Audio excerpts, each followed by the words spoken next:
Let's start the next reading session. For those who've just joined, I'm reading this book, First Aid USMLE Step 2, and I'm reading Obstetric Gynecology.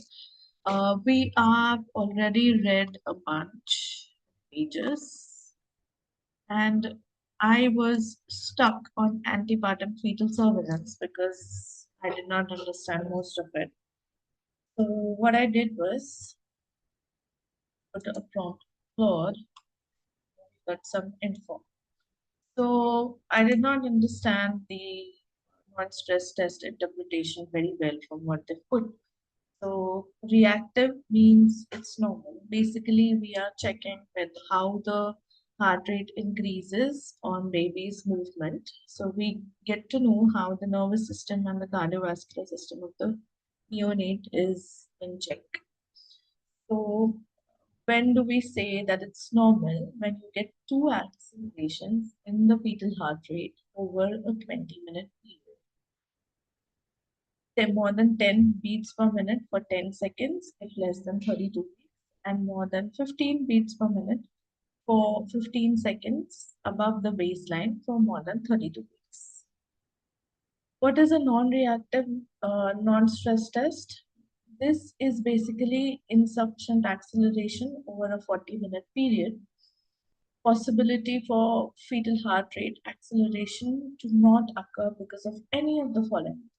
There's no movement or no acceleration for 40 minutes. This might be because the fetus is sleeping, the most common reason. And this can use vibroacoustic stimulation to wake up fetus. Or if the fetus is less than 32 weeks, then it's again non-reactive response.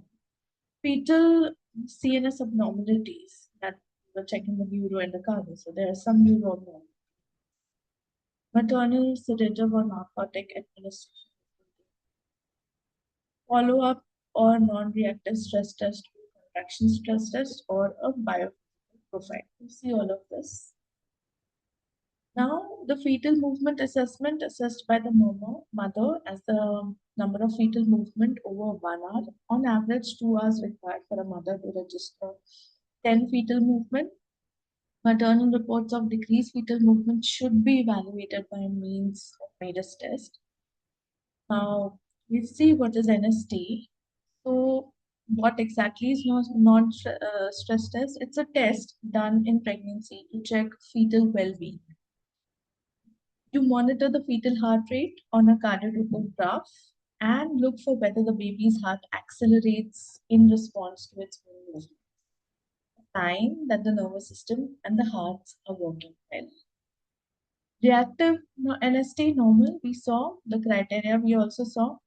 That means you need 2 acceleration within 20 minutes. If you get this as reactive, the baby is fine.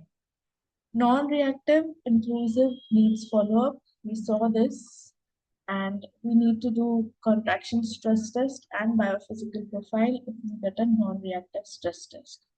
What is a contraction stress test? You assess how the fetal heart responds to uterine contraction. So, and biophysical profile is a more comprehensive ultrasound-based assessment, which they will score the breathing, movement, tone, amniotic fluid plus. So, NST interpretation, reactive normal, and monitoring to 40 minutes. If you get sufficient acceleration, then again you can label it as yes. No, then you have to consider all of these. Can give you fecal acoustic prompted to wake up the sleeping baby, redo it again, and you need to follow up testing with CS and biophysical. You've seen what is the acceleration criteria. There is this graph. So in this, we are checking the fetal movement, the below, and the upwards is for the fetal heart rate. Now, the normal heart rate is 100 to 160, so you can see it's in the range. These are the movements of the baby. You can see that the increase in the heart rate movement. This is what we call it as reactive non-stressed.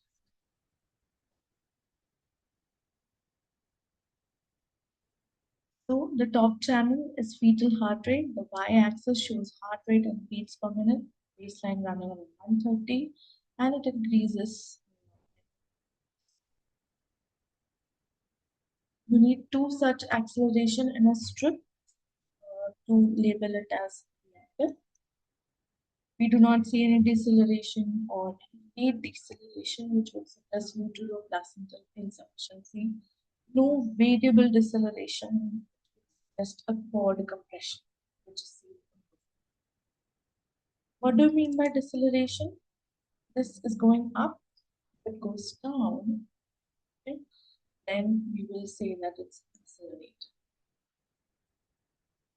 Then what is the contraction stress test? It deliberately stresses the fetus by inducing uterine contractions and watching how the fetal heart responds. The logic is during a contraction, blood flow to the placenta temporarily decreases, and a healthy placenta has enough reserve. Compromised placenta is not a fetal heart issue. So what they do, they induce contraction with oxytocin or by using the mother to stimulate her nipple by nipple stimulation. What is late deceleration? This is a key concept to understand before the table. Let me show you the late deceleration. ETG negative CST, normal. There is no late deceleration. So understand, it's got a negative term. That means this is the fetal heart rate, and these are the contractions happening. Positive deceleration, that means dipping down after the contractions happen. So there is some neuroplasticity fetal. Equivalent CST variable deceleration. So there's increase just after the contraction. Sometimes it does not show. That means there is variable deceleration. Equivocal late in deceleration, variable deceleration, abrupt V-shape not related to contraction. What does this suggest? It suggests forward contraction rather than the insufficient. Late, we've already discussed that the fetal heart rate did start after the contraction peaks and returns to the baseline slowly. So the timing tells you the placenta is when the uterus squeezes, placental blood flows drops and a compromised placenta month after that. Delivery is warranted because this baby may not tolerate labor. Basically, the core logic of a contraction stress test is, can this placenta handle the stress of labor contraction? And that is what the results. We've seen positive, negative, and equivocal. Now let's see what is a biophysical profile. We've seen components of it. We've seen amniotic fluid, volume, fetal movement, and one stress test of what is the normal finding in each of this.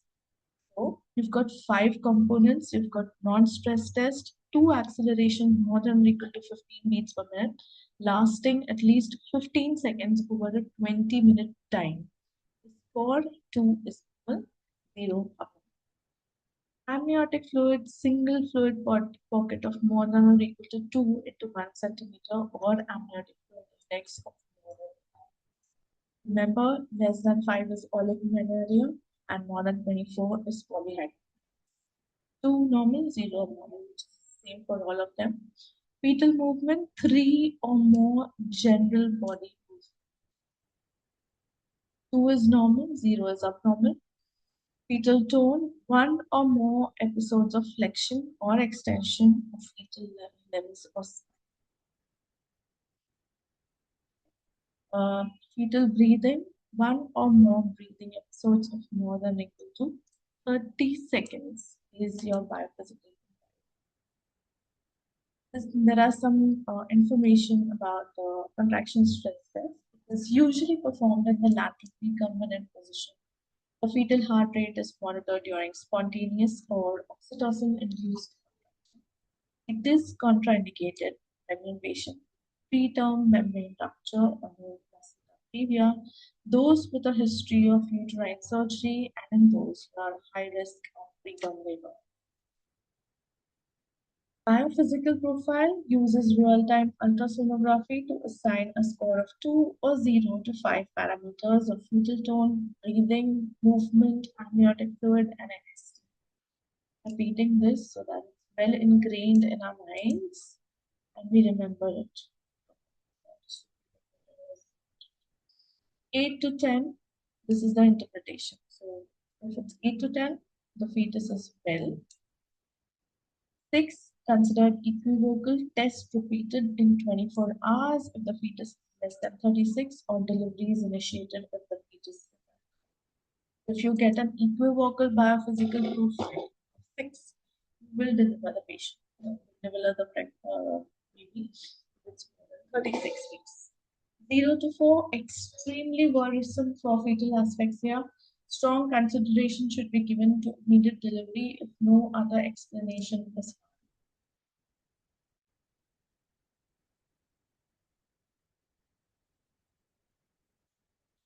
found. BFI, amniotic fluid index, sum of the measurement of the deepest cord-free amniotic fluid measured in each of the abdominal quadrants. Less than 5 centimeter oligohydramnios, more than 24 poly, we've already discussed this. You do an umbilical artery Doppler velocimetry used only when the fetal growth rate is suspected. Normal, there will be high velocity diastolic flow in the umbilical. You need to know these terms because these are going to be part of the question. Abnormal when there is decreased or absent or reversed end diastolic flow in the umbilical. With fetal growth rate, there is a reduction and even a reversal of umbilical artery. With oligohydramnios, further workup is required. So, remember one key fact: negative CST is good, positive is bad. This is all for this episode. Hope you like it. Please suggest if there are any suggestions regarding the pace and the voice and studying it with you all. I look forward to you subscribing to this channel, and we will be doing normal labor and delivery in the next episode. So hang on. Thank you.